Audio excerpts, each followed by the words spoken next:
the mood, I guess, I'm going to read a poem by Tony Ellis. It's from his forthcoming book called, let's see, The Morning Tree. It's called The Morning of Creation. Silently out of the night comes memory. Infinity has a story to tell about itself. Speech wakes up and stirs as the formless takes shape. A breath of wind blows across an empty landscape. A splinter of light gleams off a clean bird's wing. A whispering is heard. Recognition dawns. A new day has begun. So I'm going to introduce the readers for tonight, and what we'll do is we'll have I don't understand the hand signals. Bill is going to start, then Ken, then me. Okay. I was going to suggest we take Yeah, we could take that down. What I'm going to do is read your bios, and then you can proceed. And I believe you're going to do 2 rounds of 10 minutes each. Actually, we have a 4th reader, and we're going to have Suzanne read some poems too. So I'll give a brief bio of Suzanne as well. So first we have Isabel Levy. She has been working at Maharishi University in Fairfield, Iowa since 1979 in a variety of administrative capacities. She is a longtime practitioner and teacher of the Transcendental Meditation technique. She has a first book of poetry. Her poems explore the wonders of the transcendent during the Transcendental Meditation technique, during the TM City program, and during activity. They describe experiences of silence, light, and bliss. The relationship of individuality expanding to universality. The intense yearning for the divine. Finding infinite love deep within and singing its glory. Ken Chalkin is a media relations director for Maharishi University of Management and the David Lynch Foundation. He is also a published writer and an award-winning poet.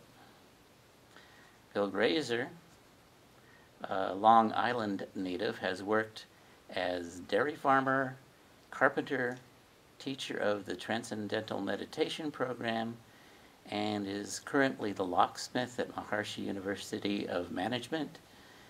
He's been published in North American Review, Michigan Review, Lyrical Iowa, Chiron Review, and Long Island Quarterly.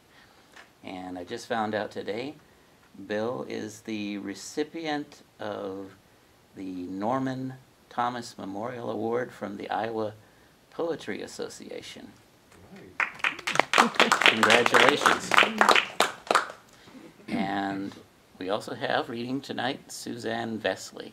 She is our head librarian, a poet, and she's also a William Blake scholar. And we'll hear from all 4 of these fine poets tonight. Starting with Bill.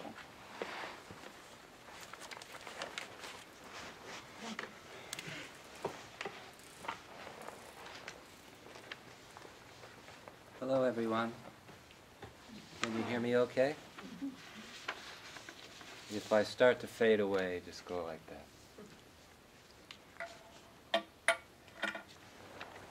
So I'll start with a poem that's my newest poem, so it's on the top of the stack in my head.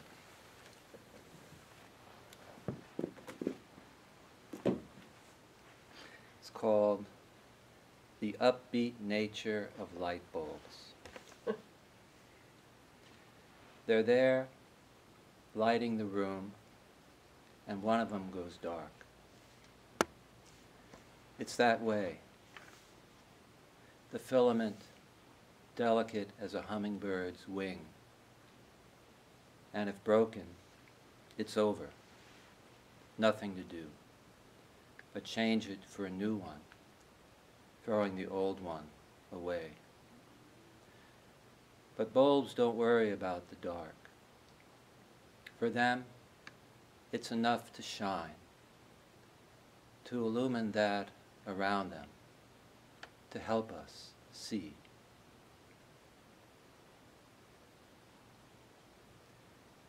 Next poem called Stones. There are poems not made from words, but from stones, who speak as stones speak, of the warmth of the sun, the glistening of the rain, of staying put in the wind, though the wind says, "Come with me." And as the poem of the wind rushes through us, and that of the rain runs down our face, the poem of stones sits superbly still,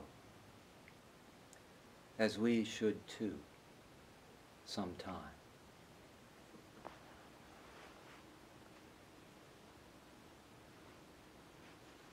Next poem is called Sisters. I'm on Long Island, waiting for a bus, where most people have cars, but those who don't wait for a bus. And two sisters are playing, the one maybe 4, the other almost 3, when they look up, as I do too, to see a feather floating. And where it lands, they run to pick it up.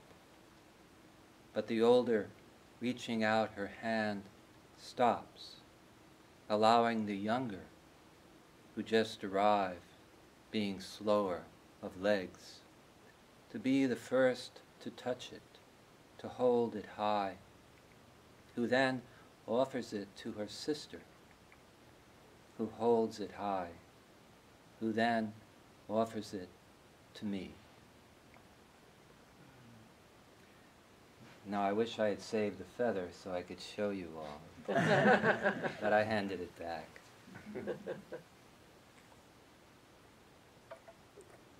Next poem called Socks.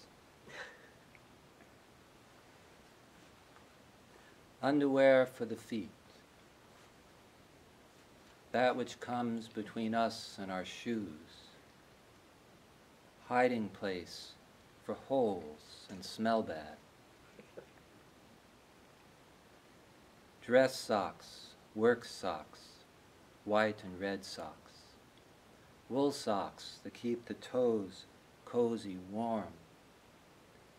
And while there are many with a drawer full of socks, there are those too without socks, without shoes, who have but a dream of socks, socks they wear in a dream of cowboy boots. And as they dream, their cracked and callous feet float about the room, as do peasants when dressed in the purple robes of the king.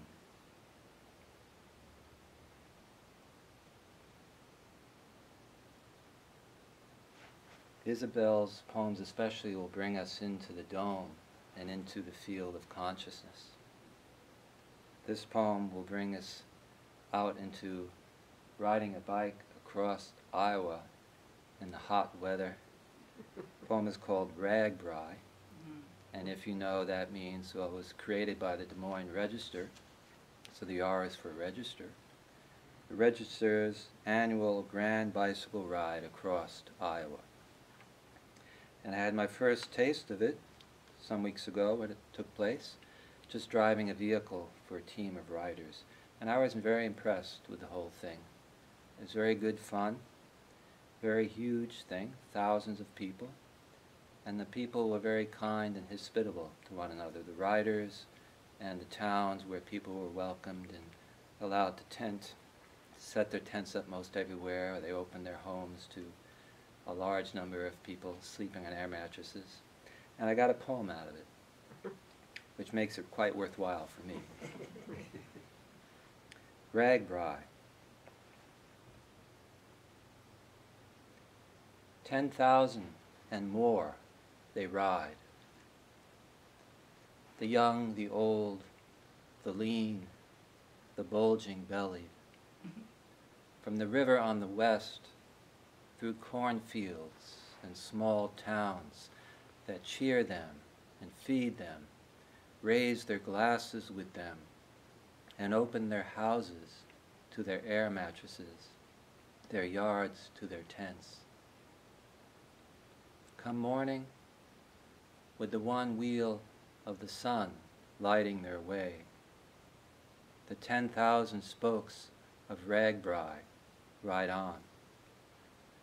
Though some, their tires or their breath deflated, will wait on roadside for the sag wagon, but all make it in spirit, who have found the way of the pedals and the padded pants, who wear the crown of the helmet, who drink from the goblet of the water bottle, and in the end dip their rims in the Mississippi and raise their bicycles above their heads, and all this to be joyous and to know that they can. The sag wagon is a vehicle that comes and picks up those who can't go any further.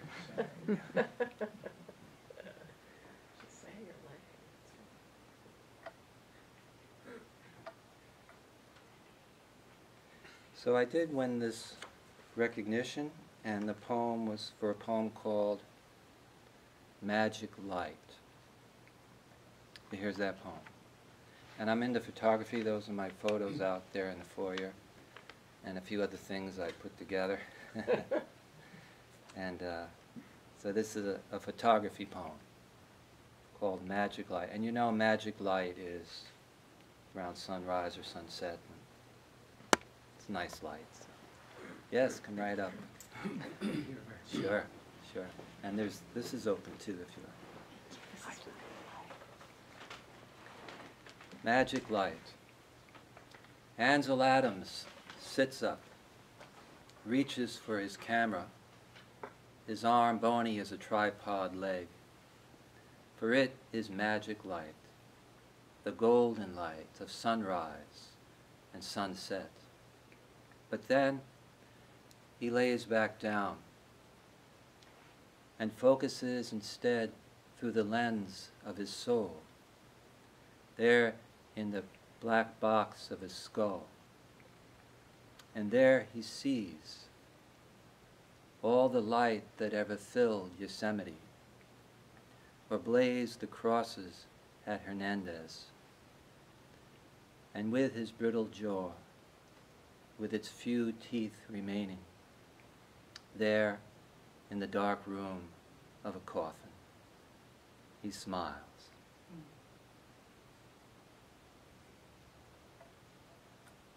I think that was my 10 minutes.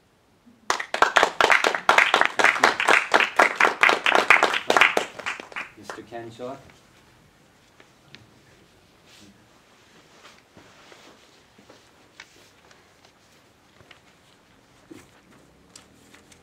Hi. Good to see the faithful always here. You know, I was going to start off with my old poems, long ones, but maybe I should just get right into the stuff I like to write, which are haiku and tanka. Here's one that started off as a haiku and then became a tanka years later. It's called Preparing to Write. Still louder? Yeah? Okay. Railroad crossings are places to become aware. Stop, look, and listen. If you hear a train of thought, you'll know you're on the right track. The first haiku I ever wrote was about relationships of different kinds, but it's about transformation. It goes like this: caterpillars spin, increments of commitment. Butterflies fly free. This is the art of the haiku. I'm hoping I can remember all these. Do away with words, and you'll have a way with words. Speak less and say more. And what is a haiku? Well, here's a haiku about haiku. 3 lines, 2 spaces, 17 feet to walk through. Then the unending.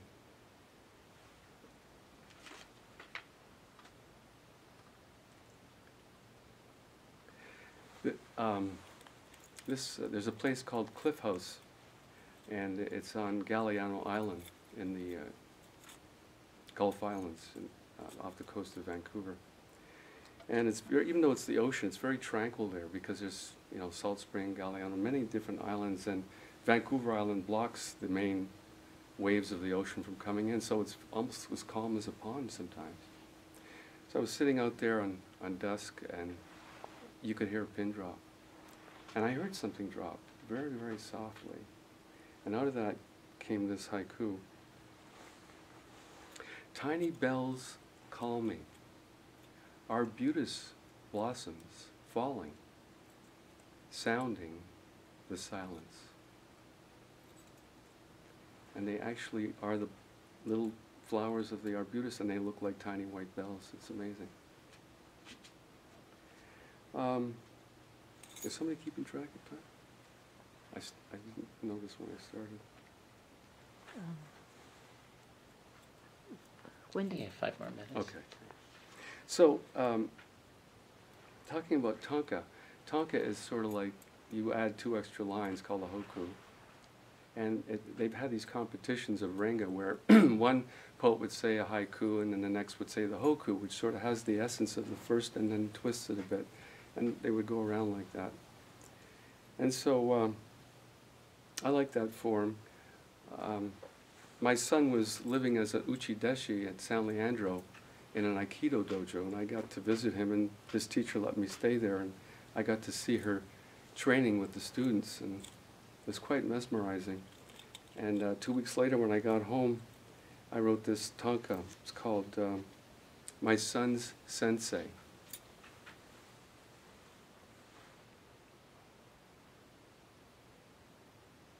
I'm having a senior moment right now. Rooted to the ground, she repels her attackers, flowing, not moving.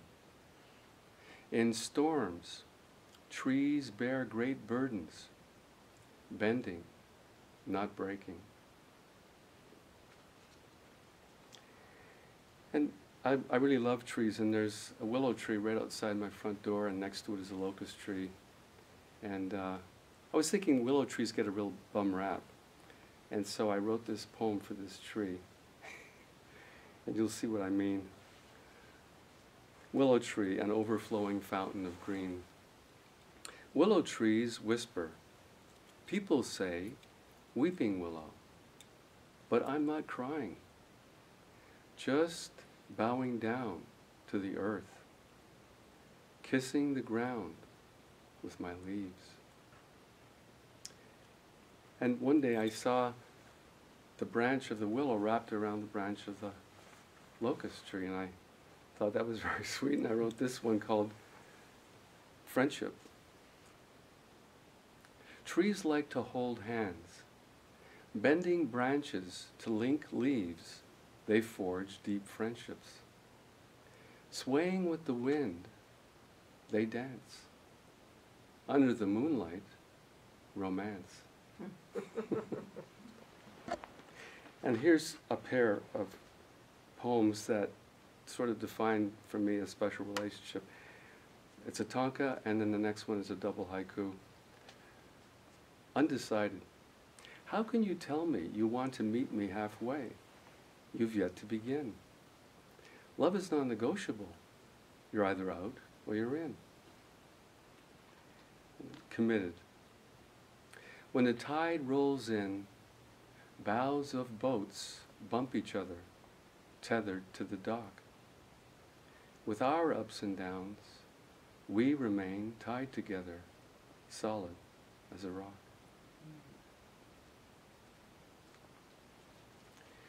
And then this last one is a 7 haiku poem, and it sort of started in the dome, and every time I thought I had one haiku done, the next one would come out, and eventually. It's called Coalescing Poetry into Haiku Forms, 7 of them, creating a universe. And it's all on the reflection of Maharishi's talks of how consciousness refers to itself and how the Veda gets structured and expressed from Adhika and all that. So, poetry began the process of creation deep within itself. The first sound came from a vowel in the bowel of the universe. But it soon collapsed, choking on a consonant with nowhere to go. Looking to itself, it remembered what it was and started dancing. Tapping syllables, the sound fractured into forms, causing attraction. Elements combined into a cosmic language, sounding out all things. Same thing with these words as they break and make themselves into poetry. It's time up.